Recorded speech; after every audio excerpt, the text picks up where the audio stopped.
नमस्कार दोस्तों, पिछले 10 साल में कच्चे तेल की कीमतें 25% घट चुकी हैं, लेकिन देश में पेट्रोल का दाम 30% तक बढ़ चुका है। तृणमूल कांग्रेस के नेता यानी कि टीएमसी के नेता डेरेक ओ ब्रायन ने 16 सितंबर को अपने सोशल मीडिया पर यह सवाल उठाया है। इसके बाद फिर से ये चर्चा शुरू हो गई कि क्या पेट्रोल और डीजल की कीमतें घट सकती हैं। डेरेक ओ ब्रायन ने एक्स पर लिखा कि अगर अगस्त 2014 में कच्चे तेल की कीमत $102 प्रति बैरल थी और पेट्रोल की कीमत $73 थी, जबकि अगस्त 2024 में कच्चे तेल की कीमत $78 प्रति बैरल है और फिर भी पेट्रोल ₹95 प्रति लीटर बिक रहा है। तेल कंपनियों के अप्रत्याशित मुनाफे का लाभ उपभोक्ताओं को नहीं दिया जा रहा है। ये तो हो गई टीएमसी सांसद की तरफ से उठाए गए सवाल की बात, लेकिन क्या वाकई क्रूड के दाम गिरे हैं? क्या पेट्रोल डीजल सस्ता होने की संभावना है या अभी और इंतजार करना होगा?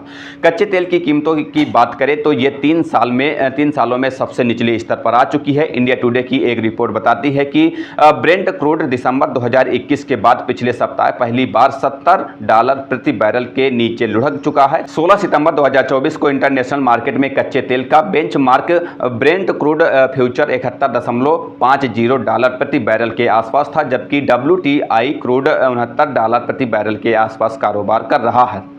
वहीं अगर रूस और यूक्रेन युद्ध शुरू होने के कुछ समय बाद से तुलना की जाए तो फिलहाल क्रूड के दाम करीब करीब आधे हैं। उस समय मार्च 2022 में कच्चे तेल का भाव $139 प्रति बैरल तक पहुंच गया था। इससे पता चलता है कि कच्चे तेल की कीमतों में ऊपरी स्तरों से भारी गिरावट आ चुकी है, लेकिन इसके मुकाबले अपने देश में पेट्रोल और डीजल के दाम नहीं घटे हैं।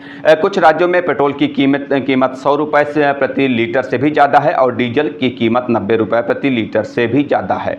अब आगे बढ़ने से पहले देश के बड़े शहरों में पेट्रोल के दाम जान लेते हैं। दरअसल सोमवार 16 सितंबर को दिल्ली में 1 लीटर पेट्रोल का दाम $94.72 प्रति लीटर है। मुंबई में 1 लीटर पेट्रोल के लिए $103.44 चुकाने पड़ रहे हैं। कोलकाता में पेट्रोल की कीमत $104.95 और चेन्नई में पेट्रोल की कीमत $100.98 प्रति लीटर है। डीजल की बात करें तो दिल्ली में सोमवार को डीजल की कीमत $87.62, जबकि मुंबई में डीजल $89.97 प्रति लीटर बिक रहा है। वित्त वर्ष 2023-24 में सभी ऑयल मार्केटिंग कंपनियों का कुल मुनाफा करीब 86,000 करोड़ रुपए रहा है। ये इससे पिछले वित्त वर्ष की तुलना में 25 गुना ज्यादा है। कच्चा तेल तो सस्ते में मिल रहा है, जबकि बाजार कीमतों पर डीजल पेट्रोल बेचने पर उन्हें ज्यादा प्रॉफिट हो रहा है, यानी कि तेल कंपनियों के मार्जिन में सुधार हो रहा है। मार्केट रिसर्च फर्म एमके का कहना है कि तेल की कीमतों में गिरावट के चलते इन कंपनियों को सितंबर में $13 से $14 प्रति लीटर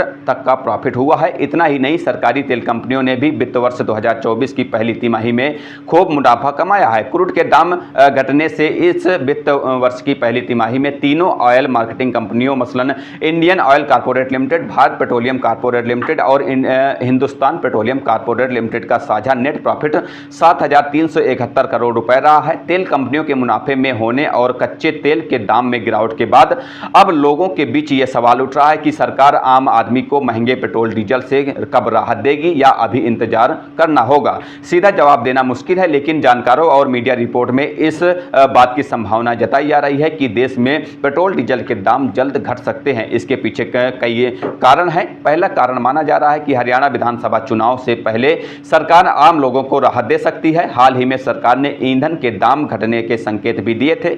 सरकार स्थिति पर बारीकी से नजर रख रही है। सरकार का कहना है कि अगर वैश्विक स्तर पर कच्चे तेल की कीमतें लंबे समय तक कम रहीं तो भारत में उपभोक्ताओं को जल्द ही पेट्रोल और डीजल की ऊंची कीमतों से कुछ राहत मिल सकती है। समाचार एजेंसी रॉयटर्स के अनुसार पेट्रोलियम एवं प्राकृतिक गैस मंत्रालय के सचिव पंकज जैन ने कहा कि यदि कच्चे तेल की कीमतें मौजूदा स्तर के आसपास बनी रही तो तेल कंपनियां ईंधन की कीमतें कम करने पर विचार कर सकती हैं। पंकज जैन ने कहा कि पेट्रोलियम एवं प्राकृतिक गैस मंत्रालय कच्चे तेल पर अप्रत्याशित टैक्स के संबंध में वित्त मंत्रालय के साथ चर्चा भी कर रहा है। उन्होंने सुझाव दिया कि अगर कच्चे तेल और रिफाइंड उत्पादों की कीमत के बीच का अंतर कम रहता है तो रिफाइंड ईंधन पर अप्रत्याशित कर लगाने की जरूरत नहीं होगी।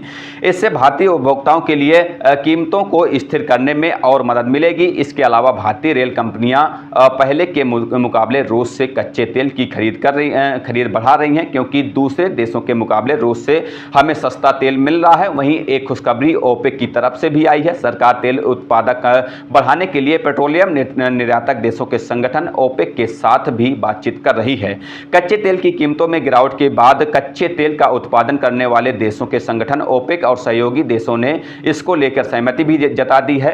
इससे भारत को काफ़ी फायदा होगा। भारत आयाती तेल पर बहुत ज़्यादा निर्भर है।